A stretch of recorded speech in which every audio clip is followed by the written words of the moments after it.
नमस्कार, सुप्रियाज किचनमध्ये तुम्हा सर्वांचं पुन्हा एकदा मनापासून स्वागत आहे. आज मी तुम्हाला दाखवणार आहे व्हाईट ढोकळा. याला सुरती ढोकळा पण म्हणतात. त्यासाठी 1.5 वाटी तांदूळ घ्यायचे आहेत. हे कोलम तांदूळ आहेत. यात अर्धी वाटी उडदाची डाळ घालायची, 1 चमचा मेथीचे दाणे घालायचे आणि हे आता स्वच्छ धुवून घ्यायचे. आता हे बघा, हे स्वच्छ धुवून घेतलेलं आहे. आपण यामध्ये आपण पाणी घालून हे भिजत ठेवायचे 5 ते 6 तास. आता थोडीशी गार हवा आहे, त्यामुळे थोडं कोमट पाणी घालते मी.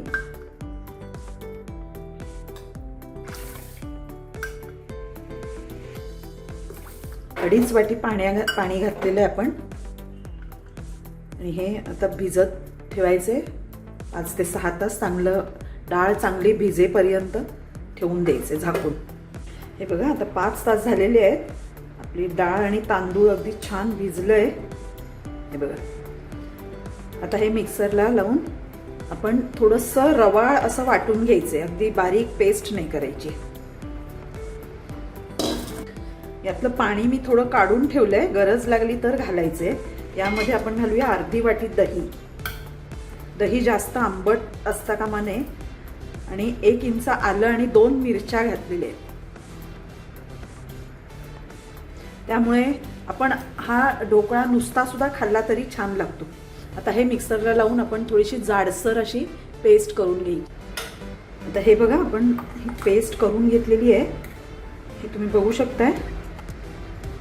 थोडीशी अशी जाडसरच आहे. ही अशीच आपल्याला पाहिजे. आता हे मिश्रण एका भांड्यात काढून घेऊया आणि हे 10 मिनिटासाठी असंच आपण झाकून ठेवून द्यायचे. आता आपल्याला या भांड्यामध्ये ढोकळा सेट करायचा आहे, तर याला आपण ग्रीस करून घेऊया तेलाने.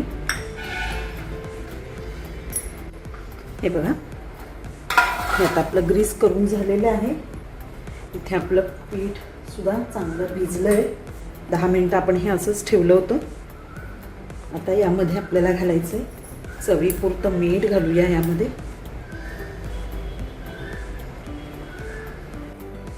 2 चमचे तेल घालायचं. याने ढोकळा एकदम सॉफ्ट होतो. 2 चमचे साखर घालूया. तुम्हाला आवडत नसली तर स्किप केली तरीही चालेल. हे मिक्स करून घेऊया व्यवस्थित. किंवा 2च्या ऐवजी 1 चमचा तुम्ही घातली तरी चालेल, जास्त नको असेल तर. आपण कुकरमध्ये करणार आहोत ढोकळा. मी गरम करायला ठेवलेला आहे.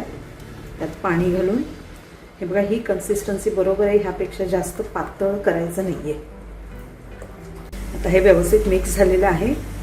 यामध्ये आपण घालणार आहोत पाव चमचा खाण्याचा सोडा आणि हा आता सगळा नीट मिक्स करून घ्यायचा आहे. इनो घालू शकता तुम्ही. इनोचं 1 पाकिट यामध्ये घालायचं आहे आणि आता हा व्यवस्थित मिक्स करायचा. हे बघा, आपलं मिश्रण तयार आहे. या टीनमध्ये आपण हे मिश्रण घालायचं आहे. थोडंसं असं टॅप करूया आणि वरून थोडीशी काळी मिरी पावडर स्प्रिंकल करायची. आणि आता हा आपण मीडियम हीटला 10 ते 12 मिनटं स्टीम करून घ्यायचं. हे बघा, 12 मिनटं झालेली आहेत. आपण बघूया.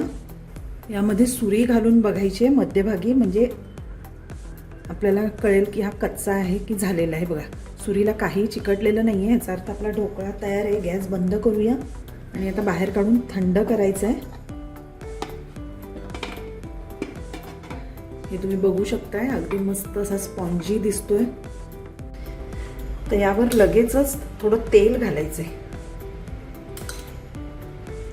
कच्चंच तेल घालायचं, म्हणजे हा चांगला सॉफ्ट होतो. आणि आता थोडा थंड करायचा आहे आणि मग ह्याचे पीस करूया. आता ढोकळा आपला थंड होतोय, तोपर्यंत आपण एक चटणी करून घेऊया पटकन. त्यासाठी इथे कोथिंबीर घ्यायची आहे जरा जास्तच. ही 1 हिरवी मिरची घेतली आहे, तिखट आहे भरपूर. आलं घ्यायचं आहे अर्धा इंच, 2 लसणाच्या पाकळ्या घेतल्या आहेत, अर्धा चमचा जिरं घ्यायचं, 1 चमचा शेंगदाण्याचा कूट घेतला आहे, तुम्ही शेंगदाणे भाजून सुद्धा घेऊ शकता, 1 चमचा दही घ्यायचं, चवीपुरतं मीठ घेऊया, 1 चमचा साखर घ्यायची, अर्ध लिंबू पिळायचं यामध्ये, आणि यात आपण बर्फाचे क्यूब्स घालायचे आहेत म्हणजे ह्याचा रंग तसाच राहतो. आता ही मिक्सरला फाईन पेस्ट करून घ्यायची. ही बघा आपली चटणी तयार आहे. यात तुम्ही पुदिना सुद्धा घालू शकता. आता आपला ढोकळा थंड झालेला आहे, याचे पीस करून घेऊया. लहान लहान सुद्धा पीस करू शकता तुम्ही.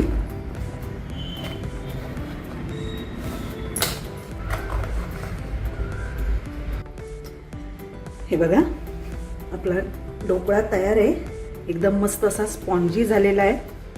तुम्ही नक्की करून बघा आणि हिरव्या चटणीसोबत सर्व करायचा, अतिशय सुंदर लागतो. माझी रेसिपी आवडली तर लाईक करा, शेअर करा आणि माझ्या चॅनलला सबस्क्राईब करा. थँक्यू.